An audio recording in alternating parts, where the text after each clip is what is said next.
Hola, bienvenidos a Academia Internet. Hoy vamos a resolver la primera parte del examen de práctica de aptitud académica creado por The College Board.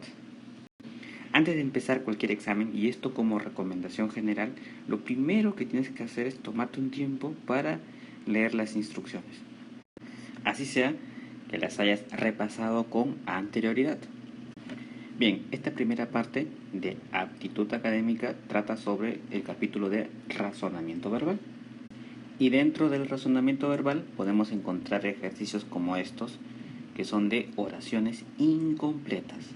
La mecánica de la pregunta es la siguiente. Ellos te muestran una oración que tiene 1 o 2 espacios en blanco. Y luego te muestran 5 alternativas, dentro de las cuales, por supuesto, están las 2 palabras que faltan a la oración. El objetivo consiste en encontrar ese par de palabras que complete mejor el significado, para lo cual tienes que seguir algunas recomendaciones que las vamos a explicar mientras resolvamos los ejercicios. Luego que tú encuentres la respuesta, en tu hoja de respuestas vas a sombrear la alternativa que tú creas que es la correcta de esta manera. Conociendo las instrucciones, ahora sí, ya estamos listos para resolver esta prueba. Pregunta número 1, dice así: y aquí hay un espacio, intransigente, forzó a los demás a tomar medidas, otro espacio, para evitar un percance mayor, después de leer el documento. Para completar esta oración, yo necesito fijarme en algunas palabritas clave, y por supuesto tengo que saber su significado. Aquí tengo intransigente. ¿Qué significa intransigente? Que no le hace caso a nadie, que nunca cede su postura. Ahora bien, imagínate una persona que, a pesar que le demuestren que está equivocada, se mantiene en su postura. Eso es la intransigencia. Por lo tanto, a una persona intransigente muchas veces se le responde con dureza. Pues bien, de lo que hemos explicado, tú dices las primeras palabras que calzan con la intransigencia. Puede ser una actitud intransigente, bueno, puede ser también una reacción intransigente, por supuesto. Indiscreción intransigente no tiene sentido, y bueno, deseo intransigente y ambición intransigente como que se están alejando demasiado de una idea. Ahí ya podemos descartar algunas, que es importante descartarlas para que nuestro universo sea mucho más pequeño. Pero, ¿qué sigue? Forzó, o sea, obligó a los demás a tomar medidas. Se supone que lo que viene aquí es lo que hemos comentado al inicio, ¿no? Medidas fuertes, medidas drásticas o medidas severas. Son como sinónimos. Significan medidas duras, ¿no? Por supuesto, para evitar un percance mayor después de leer el documento. Casi siempre en este tipo de preguntas de oraciones incompletas te vas a encontrar con 2 posibilidades que bien podrían ser la respuesta. Las demás están bastante distantes. Tu primer objetivo es encontrar esas 2 posibilidades lo más rápido posible y descartar las otras. Ahora hay que hacer un análisis un poquito más fino para definir la respuesta. Bien, actitud significa como que una postura, pero fíjate el sentido de la oración. Dice, forzó a los demás. ¿Qué es lo que puede forzar a los demás a un comportamiento, en este caso drástico o severo, que son parecidos? Reacción, ¿verdad? Más que una actitud, su reacción intransigente forzó a los demás. La idea de esta oración incompleta parece que es la siguiente: se plantea algo y de pronto alguien reacciona intransigentemente. Por lo tanto, obliga a los demás a tomar medidas duras, medidas severas, para evitar un percance mayor, después de leer el documento. Contra que actitud me indica una postura, o sea que una persona siempre es intransigente. Y el sentido de la oración es con respecto a un hecho concreto, ¿no? Después de leer un documento, una persona tuvo una reacción intransigente, por lo tanto forzó a los demás a tomar medidas duras contra esa persona, medidas severas. Listo. El mejor par de palabras que completan esta oración se encuentra en la alternativa E. Respuesta, letra E. Pregunta número 2, dice así: aquí tengo el espacio, puede llevar una criatura al extremo de superar sus límites. Bien, vamos a buscar la palabra que complete mejor el sentido de esta oración. Bien, como tenemos solamente una palabra, la vamos a reemplazar aquí para ver si completa la oración de manera coherente. Entonces decimos, la imposibilidad puede llevar una criatura al extremo de superar sus límites. Eso podría ser, pero digamos en un sentido figurado, ¿no? Porque imposible quiere decir que no se puede hacer. Sin embargo, metafóricamente alguien puede decir, bueno, como es algo imposible, yo lo voy a hacer. Pero eso implicaría otro tipo de consideraciones. Bueno, bastante distante. La alternativa B dice preocupación. Entonces tú dices, la preocupación puede llevar una criatura al extremo de superar sus límites. Aquí la descarto completamente porque todo lo contrario, ¿verdad? Preocuparse quiere decir perder energía antes de hacer algo. Parálisis. Por lo tanto, preocuparse no ayuda mucho. Bueno, la tercera alternativa dice disposición. La disposición puede llevar una criatura al extremo de superar sus límites. Disposición quiere decir como que un buen ánimo. Y se necesita algo más que circunstancias normales o un buen ánimo para poder llevar a alguien al extremo de superar sus límites. Entonces, esto también lo puedo descartar fácilmente. La necesidad, la alternativa D, ¿puede llevar a una criatura al extremo de superar sus límites? Por supuesto que sí. Recuerda que la necesidad es la sensación de carencia. Y esa sensación de carencia es el motor que puede llevar a alguien o a una criatura al extremo de superar sus límites para apaciguar esa necesidad. Por lo tanto, respuesta, la letra D en la pregunta número 2. Pregunta número 3 dice así: visualizar la espacio del mundo actual como una lucha entre dos espacio es superficial. Palabras clave. Fíjate, visualizar. ¿Qué es lo que puedes visualizar? Puedes visualizar una ilusión, puedes visualizar una falacia, una versión, una estructura, o puedes visualizar una imagen. Claramente la mejor es imagen. Las demás, mira, no tienen ningún sentido. Lo de ilusión es bastante distante. Bueno, visualizar la imagen del mundo actual como una lucha entre dos potencias es superficial, por supuesto. Esa es la idea del ejercicio. Y por supuesto, el sentido de la oración es eso. Si tú visualizas la imagen del mundo actual como una lucha entre dos potencias, eso resulta bastante simple, ¿no? Superficial. La imagen del mundo actual es mucho más complejo que eso. Respuesta a la letra D. La pregunta 4 dice así: cada idioma participa de la vida de los otros porque las lenguas se espacio entre sí. Habíamos dicho que para resolver estos ejercicios necesitábamos centrarnos en palabras clave. Aquí la palabra clave es participo, pero hay otra palabra clave, porque es el conector. Porque es el clásico conector de consecuencia. Por lo tanto, asociado a la palabra participa, que vendrá a ser la causa, lo que va a estar aquí es la consecuencia. Si algo participa es porque está confundiendo, influyendo, pareciéndose, rechazando o atrayendo.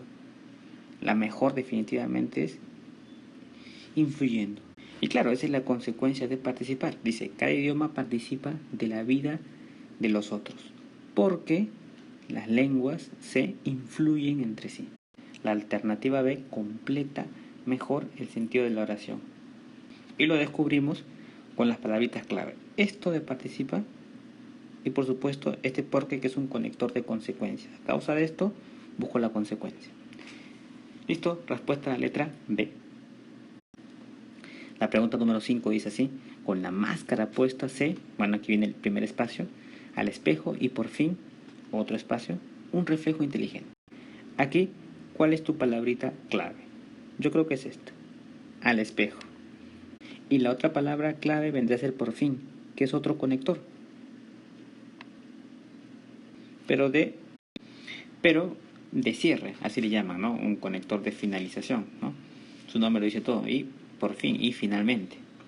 Bueno, si estás frente a un espejo, ¿qué estás haciendo? Te estás mirando, ¿ok? Entonces con la máscara puesta se miró al espejo. Creo que ahí descubrimos que esta es la que completa mejor, al menos la primera parte. Y luego dice, y por fin encontró un reflejo inteligente, ¿no? Finalmente lo encontró. Respuesta a la letra D, sin ninguna duda.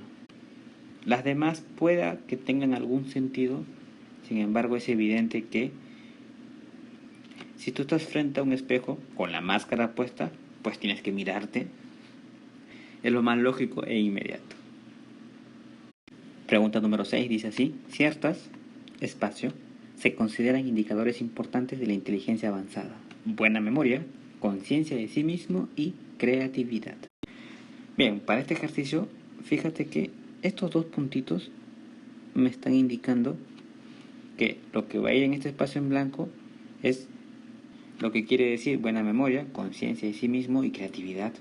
Por lo tanto, se puede decir que la buena memoria, la conciencia de sí mismo y la creatividad se pueden catalogar como actitudes, como propiedades, como vivencias, como acciones. Yo creo que aquí descarto definitivamente esto de propiedades, de vivencias y de acciones. Están demasiado distantes. Ahora bien, estas dos palabritas a veces se confunden.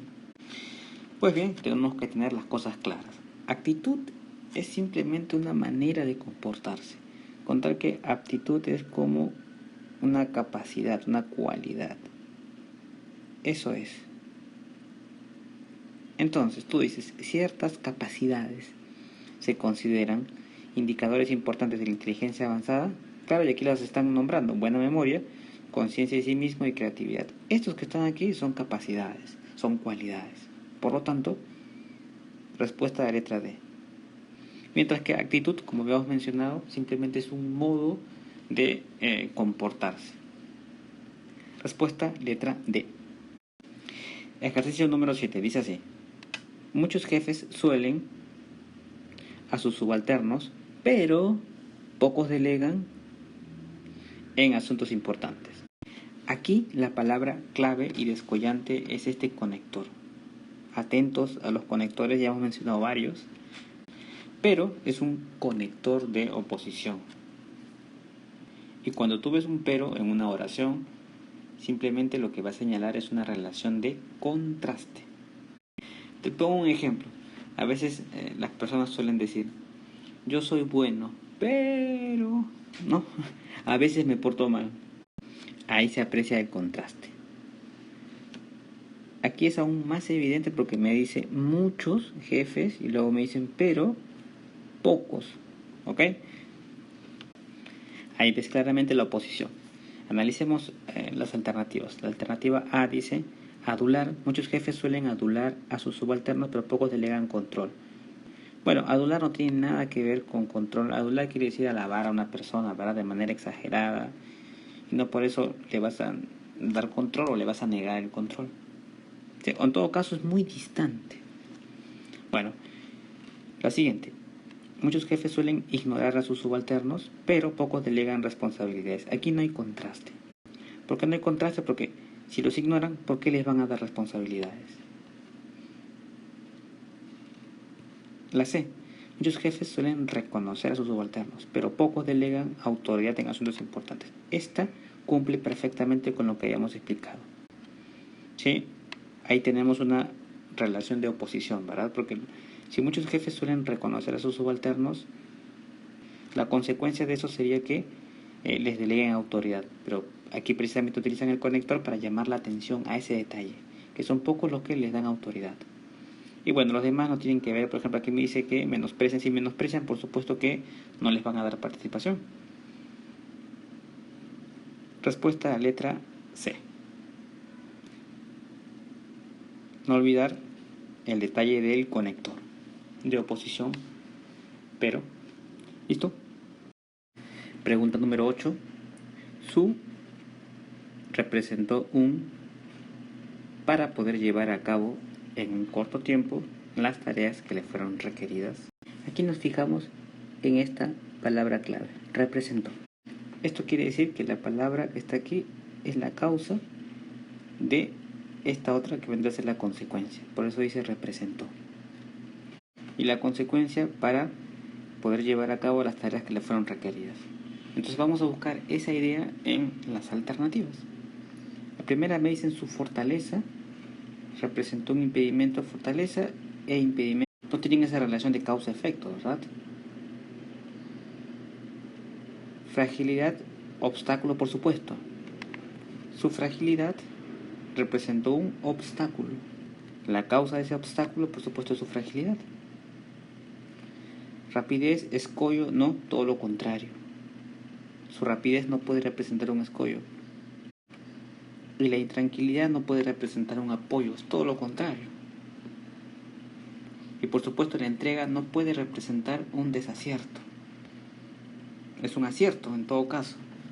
Bien, respuesta a la letra B, sin ninguna duda. Su fragilidad representó un obstáculo para poder llevar a cabo en corto tiempo las tareas que le fueron requeridas. Pregunta número 9. No siempre la fama suele andar pareja con él. El sentido de esta oración tiene que ver con lo que muchas personas entienden por fama. Y bueno, es común asociarlo con el mérito. Se suele decir, si una persona es famosa es porque tiene algún mérito. Y no necesariamente existe una correspondencia entre la fama y el mérito. Eso podemos comprobarlo a diario. Se puede ser famoso por muchas cosas. Y no necesariamente porque hay algún mérito.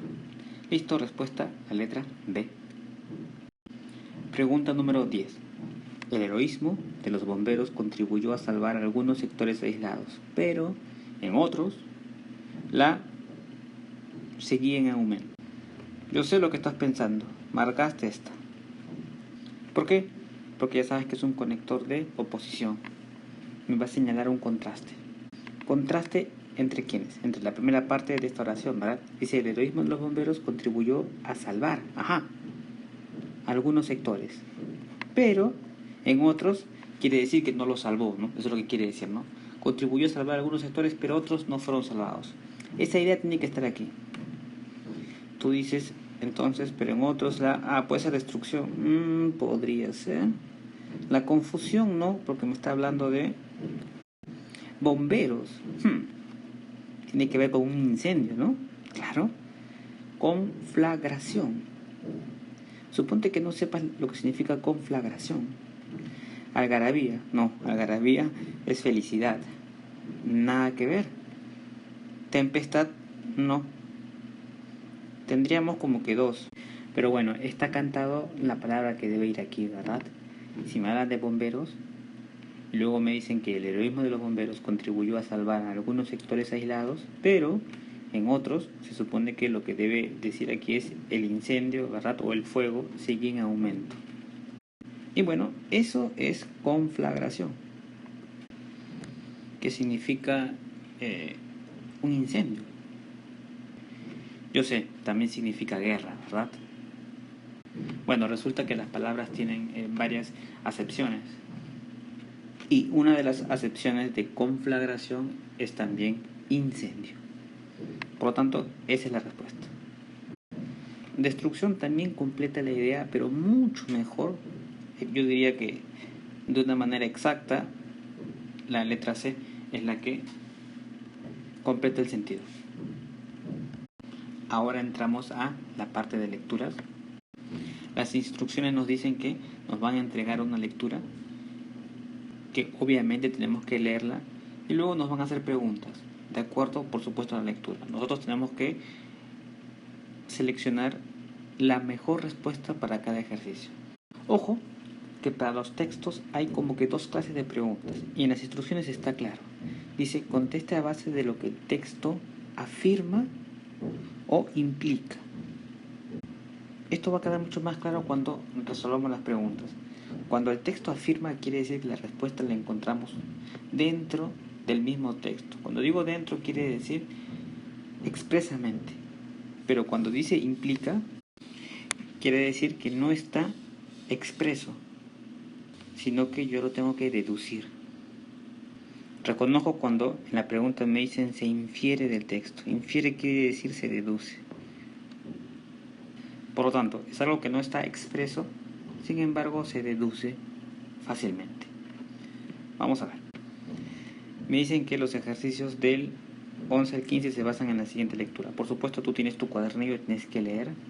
Fíjate que están marcados aquí las líneas que componen este texto de 5 en 5.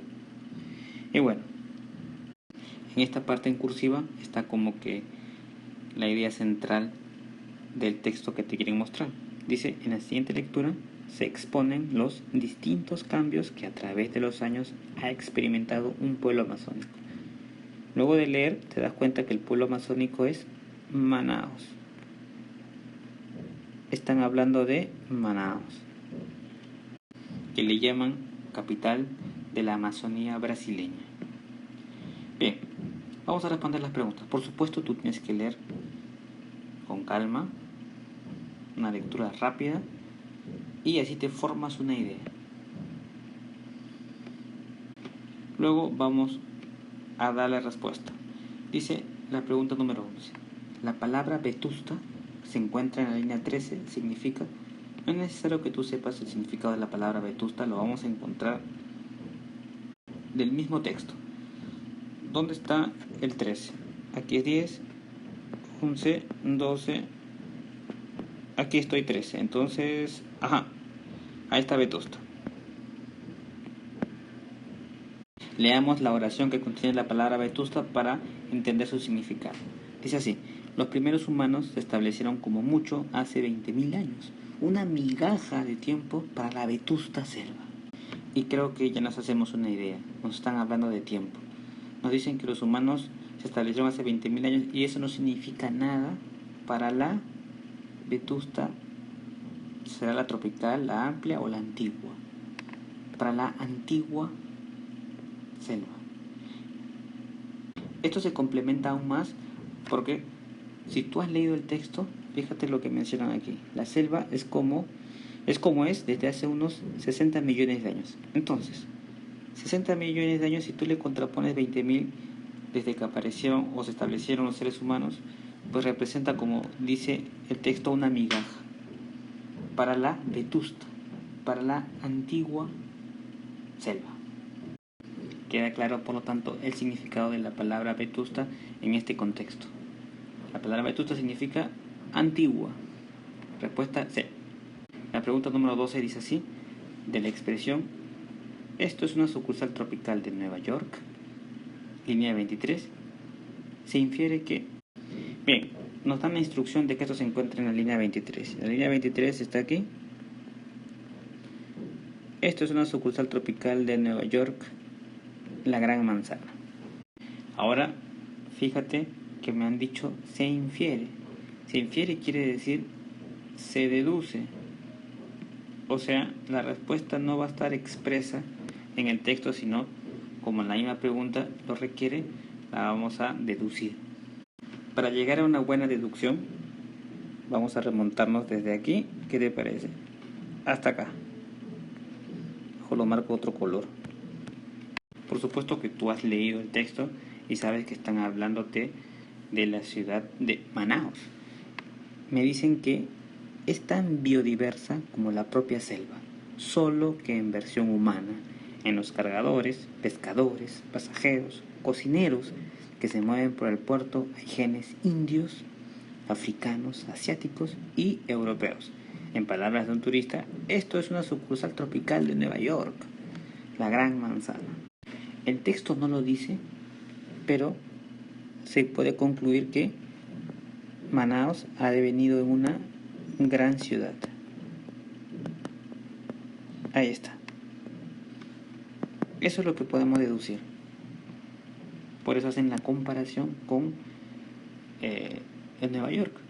Cuando veamos las alternativas, la A dice, en todos los sentidos, Manaos es una copia exacta de Nueva York. No se puede concluir eso. Una copia exacta es demasiado categórico. Esto es imposible de llegar a una conclusión como esa.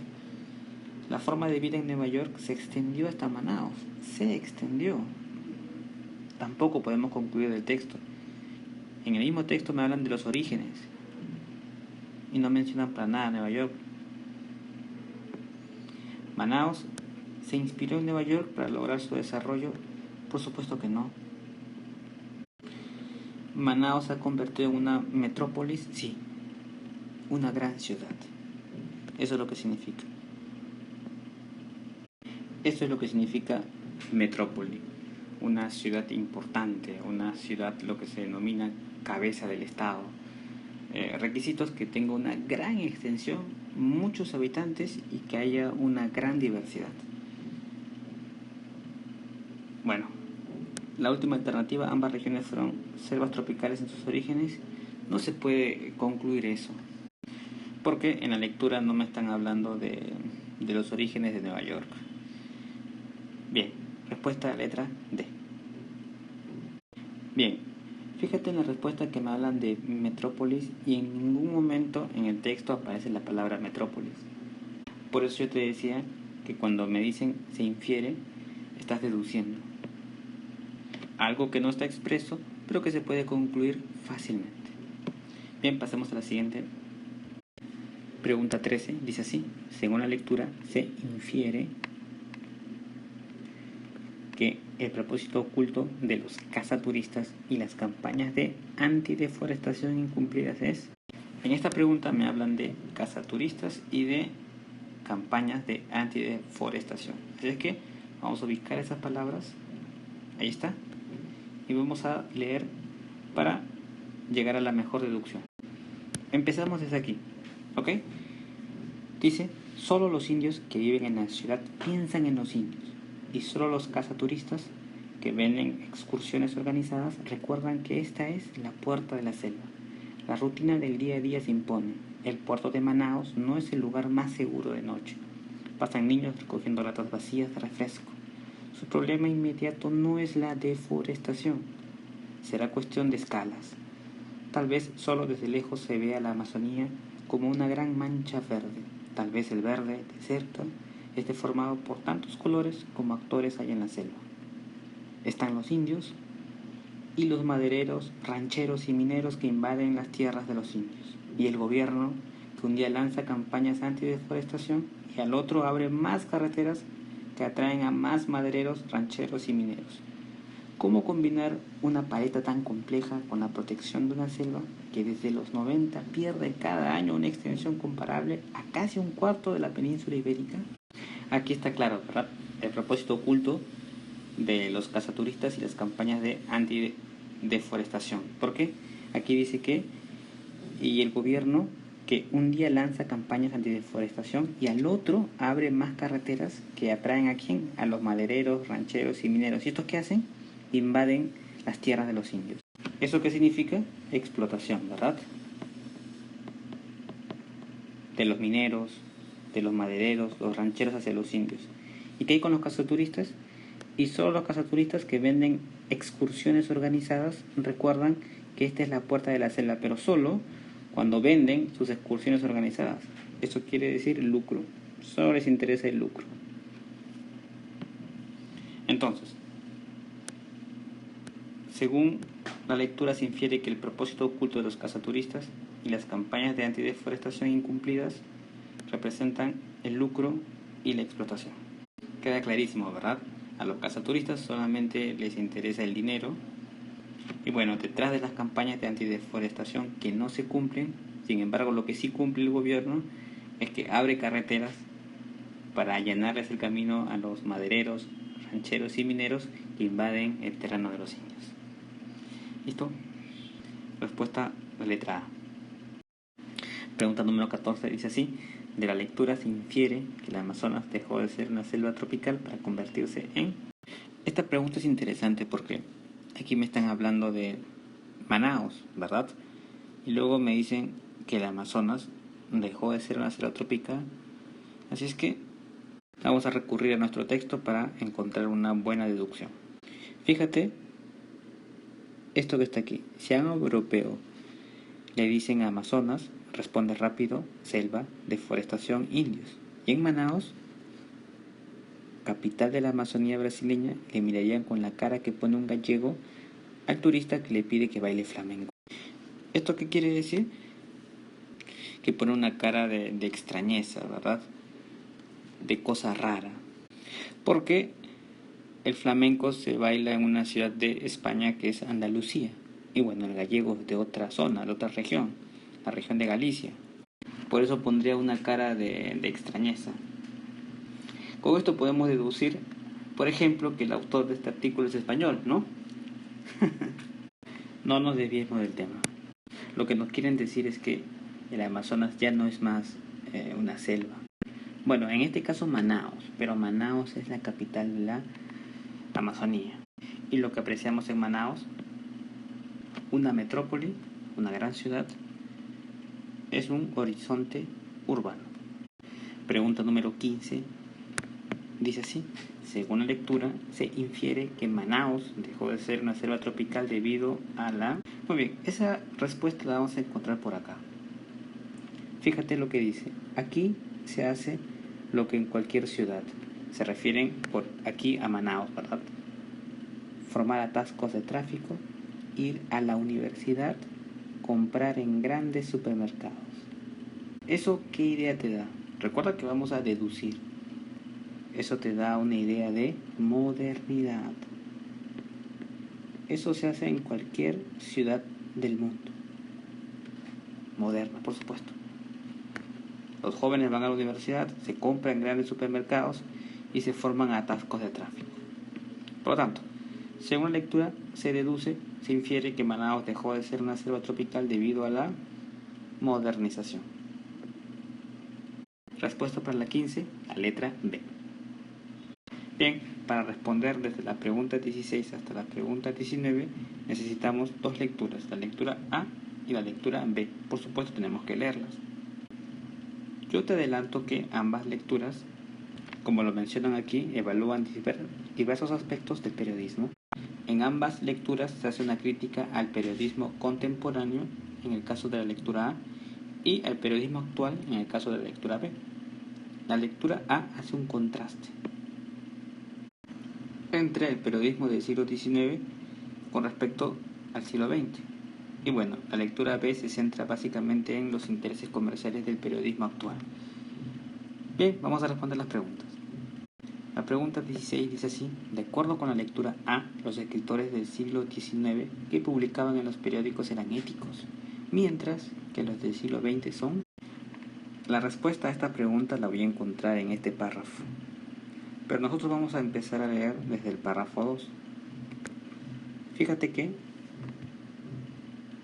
aquí dice: el periodismo del siglo XIX se caracterizó por su interés formativo y divulgador de ideas, su honda preocupación humana y su espíritu combativo. Este no solo era una expresión de cultura, sino también una responsabilidad ineludible de todo escritor consciente que se sentía obligado ante el lector. Eso quiere decir ética, ¿verdad? Responsabilidad ineludible. Bien, pero ¿qué sucede en el siglo XX? El creciente individualismo de nuestro siglo ha apartado al escritor contemporáneo de esa labor divulgadora de ideas y lo lleva al cultivo de la sensibilidad. Siempre que va al periódico es para conseguir el elogio de lo que tiene de distinto, para hacer un llamamiento a los escogidos de su arte, que se encuentran diseminados en esa anónima masa lectora de periódicos. Y la respuesta la podemos encontrar aquí: conseguir el elogio de lo que tiene de distinto, para hacer un llamamiento a los escogidos de su arte. Eso es vanidad.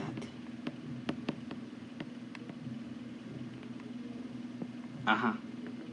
Por lo tanto, los escritores del siglo XX no son ni conscientes, ni susceptibles, ni comprometidos, ni distraídos. Son vanidosos, según la lectura. Respuesta a la letra B. Pregunta número 17 dice: según la lectura B, el periodismo depende de otros factores para su publicación. ¿En cuál de las siguientes opciones se presenta una relación similar? ¿Dónde encontramos la respuesta a esta pregunta, donde se menciona a los factores para su publicación? Depende de otros factores. Yo creo que la encontramos aquí. Fíjate, dice: los grandes periódicos dependen de sus anunciantes, y los anunciantes y las tarifas de la circulación. Por lo tanto, se considera mejor periódico el que más circulación alcanza. ¿Qué idea te da eso que he subrayado? Eso te da una idea de una secuencia, ¿verdad? Una cadena. Esa cadena la encontramos aquí, una verdadera cadena alimentaria, donde unos dependen de otros. Los grandes periódicos dependen de sus anunciantes. Y estos, de las tarifas, ambos de la circulación. Y por supuesto, el que más circula es el mejor periódico. Respuesta a la letra D. La pregunta 18 dice así. En la lectura B, la relación entre el valor que se le asigna a un periódico y su circulación se asemeja a la que existe entre... ¿Dónde encontramos eso? Eso lo podemos encontrar aquí. Se considera mejor periódico el que más circulación alcanza. Porque el que más circula, sí, el que más vende es el mejor. Claro, ese es el criterio que denuncia el texto. Dice, no necesariamente eso es así. Yo te pongo un ejemplo que puedes entenderlo muy bien. Lo que sucede con los shows de televisión, por ejemplo. Hay shows de televisión que tienen una gran sintonía. Y no porque tengan una gran sintonía, o sea, millones de televidentes, quiere decir que sea el mejor show. A eso un poco se refiere. Eso podríamos compararlo con la exposición social y la fama. Y claro, porque la fama significa destacar por algo, por alguna cualidad. Sin embargo, la exposición social pasa por alto cualquier cualidad de las personas y se vuelven famosas por una cuestión simplemente mediática, de exposición. Respuesta a la letra A. Pregunta número 19. De acuerdo con ambas lecturas, ¿el periodismo actual se rige por criterios? Aquí parece evidente la respuesta, ¿no? Criterios comerciales. Creo que la respuesta aquí se hace evidente según lo que hemos comentado, más en el texto B, ¿sí?, que en el texto A, comerciales. Lo podemos encontrar por aquí. Y en el texto A está expreso, mira. Y son los intereses comerciales quienes imponen las normas. Ahí está. Ni vuelta que darle. Respuesta, la letra A. Los ejercicios 20 y 21 se basan en el siguiente fragmento. Vamos a proceder a leer este fragmento porque es breve. Dice así: este fragmento trata sobre la doctrina científica de los pitagóricos. El pensamiento de Pitágoras se inscribe en la corriente dualista. En su reflexión, o en la de su escuela, se afianza la división entre dos mundos. Por una parte, el de lo celeste, cuyo movimiento es armónico, eterno e incorruptible. Y por otra, el orden de lo terreno, la región de lo corruptible. Pero también hay otro estadio en el que se ve con igual fuerza este dualismo, y es en las derivaciones tomadas del estudio de los números.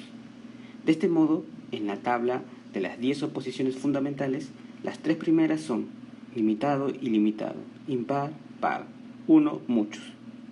Esta tabla pasó a ser una de las partes del estudio de los números a utilizarse como decálogo de la moral. Esta ciencia pitagórica de los números es indudablemente el legado más valioso que se deriva del pensamiento de Pitágoras. Bien, ahora que sabemos de qué trata este texto, ¿verdad?, sobre el pensamiento y la doctrina de los pitagóricos, vamos a resolver la pregunta número 20. Dice así: en el fragmento anterior la palabra estadio, línea 6, se refiere a... Ubiquemos la línea 6. La línea 6 está aquí, ¿verdad? Acá está. Nos dice que, pero también hay otro estadio en el que se ve con igual fuerza este dualismo, y es en las derivaciones tomadas del estudio de los números. Pero si vamos más atrás, nos dice que en la reflexión de los pitagóricos se afianza la división entre dos mundos. Uno es celeste y el otro es terreno.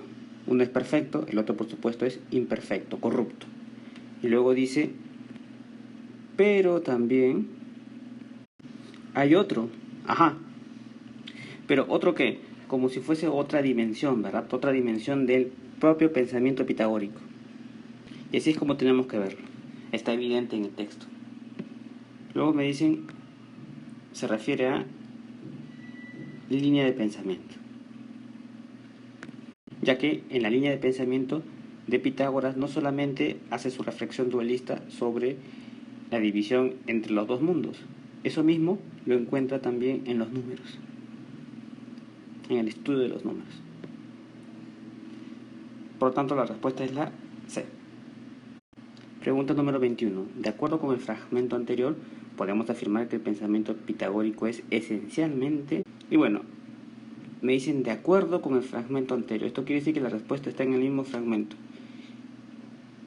Y creo que resulta aquí bastante obvio que el pensamiento de Pitágoras es dualista, ¿verdad? Aquí dice se inscribe en la corriente dualista. Es más, en todo el texto resaltan esa naturaleza del pensamiento pitagórico. Por lo tanto, el pensamiento pitagórico es esencialmente dual, ya que la esencia de los pitagóricos era precisamente la división de dos mundos, uno celeste perfecto y el otro impuro, ¿verdad? Corrupto. De ahí añade otra dimensión hacia los números. Luego, como consecuencia de esas ideas originales dualistas, devino en un decálogo moral. Pero la pregunta me habla de la esencia del pensamiento pitagórico, por eso esta respuesta es la más fuerte, ¿no? Clave, la letra D. Los ejercicios del 22 al 26 se basan en las siguientes lecturas. Hay una lectura A y luego una lectura B. Vamos a leer rápidamente la lectura A para responder las siguientes preguntas. Lectura A. Hoy ya no necesita presentación esta red electrónica que permite relacionar todas las computadoras del planeta. Prácticamente desconocida para el gran público hace apenas unos años, la Internet se ha convertido en un fenómeno social mundial que suscita entusiasmos y controversias. Como sucede frecuentemente cuando irrumpe una innovación tecnológica acompañada de un efecto de moda, muchos se obsesionan, otros se atemorizan. Si bien los orígenes de la red se remontan a los años 60, su verdadero nacimiento data de 1974, cuando, respondiendo a un deseo del Pentágono, Vint Cerf, profesor de la Universidad de California, puso a punto un código común que permitía agrupar todas las computadoras y le puso un nombre: Internet. Vint Cerf había descubierto que las computadoras, como las personas, son cooperadoras y que nunca son tan eficaces como cuando están ligadas a otros semejantes. Pero el desarrollo masivo de la galaxia Internet es mucho más reciente. Data de hecho de 1989, cuando los investigadores del CERN pusieron a punto en Ginebra la World Wide Web, basada en una concepción que ha transformado la Internet en la red más sociable.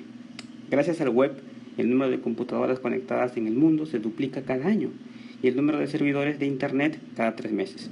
Se estimó que en el año 2000 habría alrededor de 300 millones de usuarios de Internet y que el tiempo transcurrido ante una pantalla de computadora sería superior en los países desarrollados al que se pasa ante una pantalla del televisor. El correo electrónico, los foros de debate y la consulta de los archivos son los usos más frecuentes. Son rápidos, fáciles, interactivos y poco costosos. La Internet es muy resistente. Fue concebida en el momento de la Guerra Fría para sobrevivir a una agresión nuclear. Se dice que es muy difícil de destruir. Su protocolo es del dominio público y no pertenece a ninguna firma comercial. Es indestructible, descentralizada, propiedad de todos. La Internet, utilizada sobre todo en los primeros años por los profesores universitarios y en los medios de la contracultura estadounidense, ha hecho renacer el sueño utópico de una comunidad humana armoniosa, planetaria, donde cada uno se apoye en los demás para perfeccionar sus conocimientos y agudizar su inteligencia. Bien, cuando uno termina de leer un texto, siempre le tiene que quedar una idea en la mente. Pues te recomiendo que esa primera idea la anotes, la escribas. Aquí, por supuesto, la idea excluyente es la Internet. De eso se está hablando. Aquí está. Pero sobre la Internet se va a centrar en sus orígenes. Este párrafo me habla sobre los orígenes y luego sobre el desarrollo. Pero también se está centrando en las bondades de las computadoras, como sus características de cooperación y, por supuesto, su carácter de indestructibilidad. Por aquí lo menciona. Ajá. Y también resalta, por supuesto, el hecho de que pueda ser realidad el sueño utópico de la comunidad humana armoniosa. Por las características mencionadas de indestructibilidad, que es descentralizada, y propiedad de todos. Bien, ahora sí que hemos entendido el texto, podemos responder las preguntas. La pregunta 22 me dice: una de las bondades que, según lectura A, tiene la Internet es que ha hecho renacer la utopía de... Bien, esto se encuentra en el mismo texto. Aquí está, el sueño utópico. ¿De qué me habla ese sueño utópico? De la armonía, ¿verdad? De la comunidad humana armoniosa. Eso está patente en el texto, literal. Así que solamente es cuestión de buscar la respuesta. Aquí está. La armonía y la solidaridad entre todos los seres humanos. ¿Dónde está eso de la solidaridad? Aquí. Una comunidad humana armoniosa planetaria donde cada uno se apoye en los demás. Eso es solidaridad. Para perfeccionar sus conocimientos y agudizar su inteligencia. Pregunta número 23. Según la lectura A, las computadoras se parecen al ser humano porque... Bien, recuerda que esta clase de preguntas siempre se van a resolver encontrando la respuesta en el mismo texto. Por acá me dicen según la lectura A, o sea, la respuesta tengo que encontrarla en el texto. Las computadoras se parecen al ser humano porque... Bueno, eso lo mencionan aquí. Literal. Dice, había descubierto que las computadoras, como las personas, son cooperadoras y que nunca son tan eficaces como cuando están ligadas a otros semejantes. Y bien, entonces las computadoras se parecen al ser humano porque... Respuesta a la letra E. Funcionan mejor cuando están unidas a otras. Aquí está. Nunca son tan eficaces como cuando están ligadas a otros semejantes.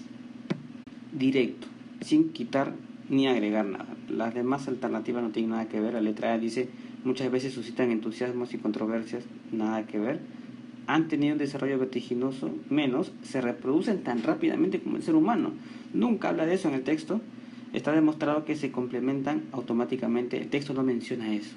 Por eso es importante hacer una buena lectura y anotar las cosas o las ideas principales del mismo texto. Por supuesto, muchas veces hay que volver a leer para encontrar lo que me están pidiendo si es que no lo apunté en un principio o no me percaté de esa idea. Vamos con la pregunta 24. Dice, una de las características de la Internet señalada en la lectura A es que ha logrado... Esto también está literal en el texto. En esta parte dice, gracias al web, el número de computadoras conectadas en el mundo se duplica cada año y el número de servidores de Internet cada 3 meses. Cuando me menciona esta palabra, computadoras conectadas, quiere decir que hay una comunicación, ¿verdad? Claro. La comunicación entre todas las computadoras del planeta, esa es una de las características de la Internet. Por eso también lo mencionan, dice que la web basada en una concepción que ha transformado la Internet en la red más social. Esa característica implica comunicación. Bueno, literal. En la pregunta 25 me hace mención a la lectura B. Lectura B. Las bondades indiscutibles de la Internet no deben impedirnos reflexionar sobre los peligros que planean actualmente sobre esta red. Por una parte, sectas negacionistas del holocausto nazi y otros grupos antisociales invaden ya la red. Por otra, las empresas comerciales sueñan con controlar, mientras que 2/3 de la humanidad están excluidos de ella. Una oleada de problemas nuevos se plantea, jurídicos, éticos, políticos, culturales. ¿Se mantendrá la Internet durante mucho tiempo como un espacio para la comunicación libre y al resguardo de los grandes depredadores del multimedia? O otra pregunta, ¿Favorecerá la Internet el desarrollo de una democracia directa? Algunos teóricos expresan esta idea sin reservas y predicen que en un futuro próximo podremos votar pulsando simplemente sobre el teclado de nuestra computadora personal. Una posibilidad electrónica como esta permitiría a los ciudadanos intervenir directamente en la toma de decisiones políticas y, sobre todo, les proveería la posibilidad de eludir la influencia de los grupos de presión o cabilderos que utilizan la democracia para su provecho. Evidentemente, esta idea del cibervoto no deja de tener su atractivo, pero será necesario equipar los hogares con material informático muy costoso. Por otra parte, lo que amenaza a la Internet es la tentación cada vez más evidente de los grandes mastodontes de la comunicación para aprovecharse comercialmente de la red de redes. Los comerciantes se lanzan al asalto de la Internet porque ven ahí una nueva fuente de incalculables beneficios. Según ellos, la era ciber sustituye a la era de la televisión y como esta debería proporcionar beneficios a gran escala. Basta ver con qué arrojo el gigante Microsoft emprende actualmente su conquista. Bien, si en la lectura A se centraba en las bondades de la Internet, en sus orígenes, desarrollo y las características principales, pero centrándose en sus bondades, sobre todo en ese carácter solidario, la B dice las bondades, empieza con eso, las bondades, pero luego menciona los peligros. Entonces, más que peligros, trata sobre las limitaciones de la Internet. Ahora que ya sabemos sus bondades, su origen y desarrollo, se centra en las limitaciones de la Internet, ¿verdad? ¿Y cuáles son esas limitaciones? Por ejemplo, al no haber filtros, cualquiera puede ingresar al Internet, ¿verdad? Inclusive sectas negacionistas o grupos antisociales invaden la red. Nos menciona que el cibervoto, si bien es una buena idea, luego resultaría bastante costoso, ¿verdad?, implementarla. Y por supuesto el peligro final de que la red de redes sea capturada por los mastodontes, quiere decir los grandes imperios financieros, comerciales. Bien, habiendo entendido el texto, ya podemos responder la pregunta número 25. Dice, según la lectura B, una de las principales limitaciones de la Internet es que, y bueno, de las limitaciones que menciona, una de las más importantes podría ser esta. Menciona que las empresas comerciales sueñan con controlar, se refiere a la red, ¿verdad? Mientras que 2/3 de la humanidad están excluidos de ella. Por supuesto, esa exclusión favorece la desigualdad entre los seres humanos. Alternativa de la 25 a la letra D. Pregunta número 26. Dice así, en la lectura A se apoya la idea de que la Internet aporta a la unidad entre las comunidades.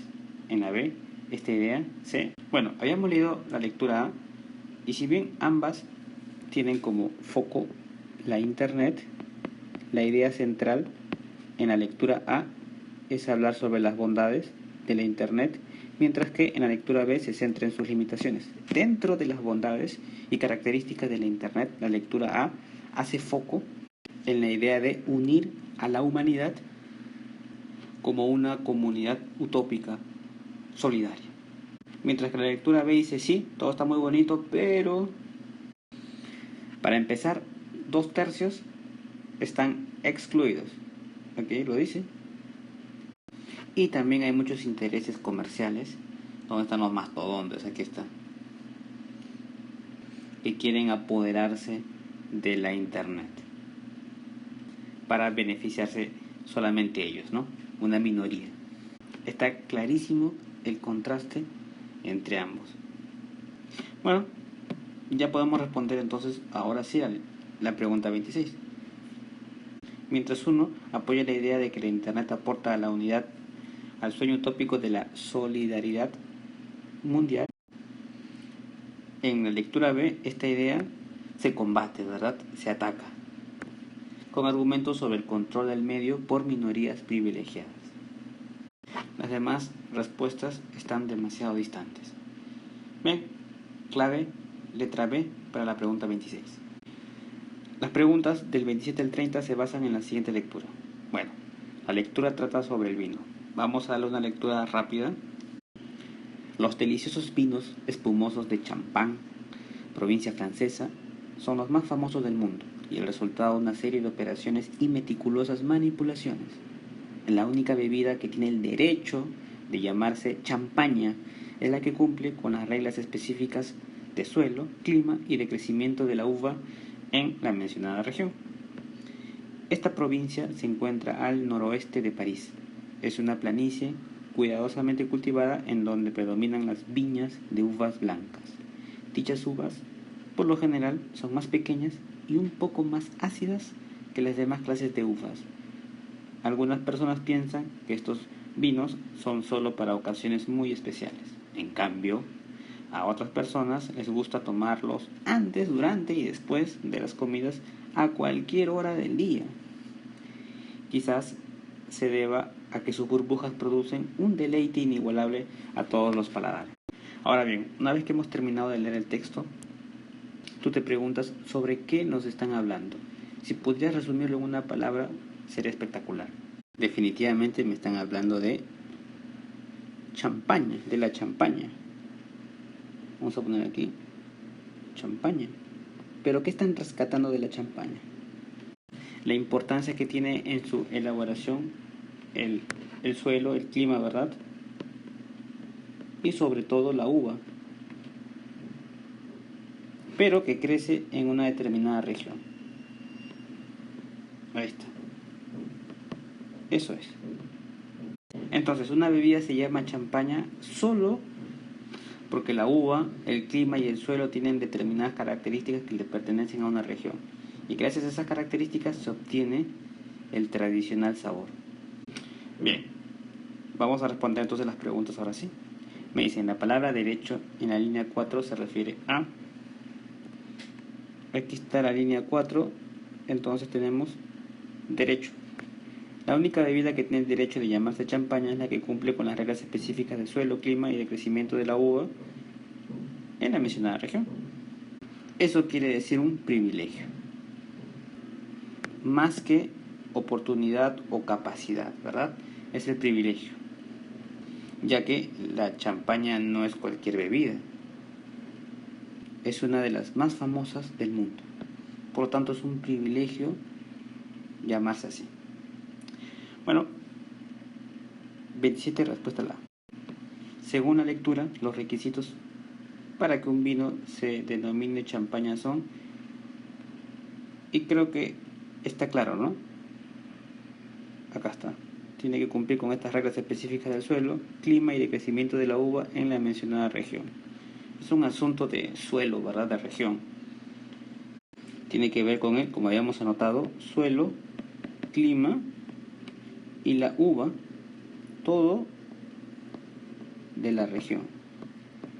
Entonces, la mejor respuesta definitivamente es la D, porque me habla de la región y el ambiente. La respuesta A me dice el tipo de fruto y de dónde se obtiene. Bueno, pero ahí le faltó precisamente lo que le sobra a la respuesta D, ¿no? Que me habla de la región y el ambiente, que hace referencia, por supuesto, al suelo y al clima. Además, si me hablan de vino, pues está sobreentendido la materia prima, la uva. Listo, respuesta a la letra D. Pregunta 29 dice así: la idea fundamental de la lectura es, y creo que está claro por lo que hemos explicado, la letra B, la importancia de la topografía para la elaboración de la champaña. La topografía quiere decir la región, ¿verdad? El ambiente. Dice la pregunta 30, de acuerdo con la lectura. Esto quiere decir que la respuesta es literal, la tengo que encontrar en el texto. La producción de la champaña, y esto está aquí. Si tú te fijas bien, dice, los deliciosos vinos espumosos son los más famosos del mundo y el resultado de una serie de operaciones y meticulosas manipulaciones. Eso que está ahí quiere decir que se elabora cuidadosamente. Recuerda que la pregunta me está mencionando la producción y eso tiene que ver directamente con la elaboración del producto. Listo, respuesta a la letra C para la 30. Bien chicos, hasta aquí la primera parte de aptitud académica, razonamiento verbal del examen de práctica del College Board. Si el video te gustó, suscríbete y comparte para más contenido. Un saludo y sigan conectados a Academia Internet.